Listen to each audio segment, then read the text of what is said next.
గల్లా మాధవ్ గారు. అధ్యక్ష అధ్యక్ష మీ ముందుకి వీధి కుక్కల సమస్యను ముందుకు తీసుకురాదలుచుకున్నాను అధ్యక్ష. అత్యంత చిన్నదిగా కనిపిస్తున్న జటిలమైన సమస్య అధ్యక్ష. ఇది చీకటి పడితే తమ ఇళ్లకు ప్రశాంతంగా వెళ్ళలేని పరిస్థితి అధ్యక్ష. వీధికి 15 నుంచి 20 కుక్కల దాకా ప్రజల్ని భయాందోళనకి గురి చేస్తూ పసిపిల్లల ప్రాణాలు సైతం కబలిస్తున్నాయి అధ్యక్ష. అదేవిధంగా ప్రతినిత్యం కూడా ఉదయం పారిశుద్ధ కార్మికులకు కూడా అత్యంత సవాలుగా మారుతున్నాయి అధ్యక్ష ఈ వీధి కుక్కలు. అధ్యక్ష, వీధి సింహాలుగా మనుషులకు అత్యంత సన్నిహితమైన జంతువులుగా పరిగణించబడే ఈ కుక్కలు ఈ రోజు క్రూర మృగాలుగా మారిపోతున్న పరిస్థితి అధ్యక్ష. అయితే వీటి సంరక్షణ కోసం ఇటు ఎన్జిఓలు సొసైటీలు పనిచేస్తున్నప్పటికీ పూర్తి స్థాయిలో వాటి పరిరక్షణ చేయలేని పరిస్థితుల్లో ఇవి ప్రజలకు ఒక సవాలుగా మారిపోయాయి అధ్యక్ష.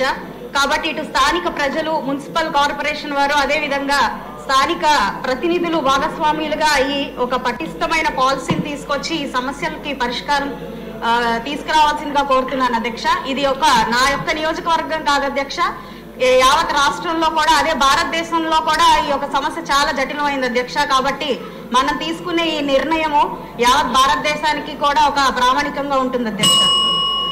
చినరాజప్ప గారు.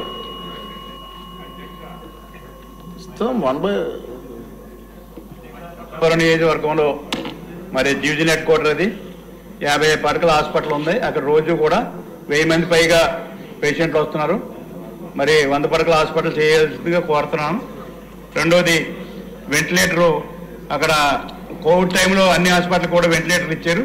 దాన్ని ఉపయోగపడంగా చేయట్లేదు, ఉపయోగపడే విధంగా చేయాలని చెప్పి మీ ద్వారా మంత్రి గారిని కోరు.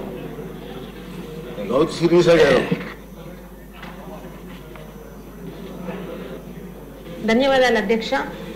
ప్రస్తుతం రాష్ట్రంలో జరుగుతున్న ఈ సోషల్ మీడియా అరెస్టుల మీద ఒక 2 నిమిషాలు పర్మిషన్ ఇవ్వాల్సిందిగా అడుగుతున్నాను అధ్యక్ష. ముఖ్యంగా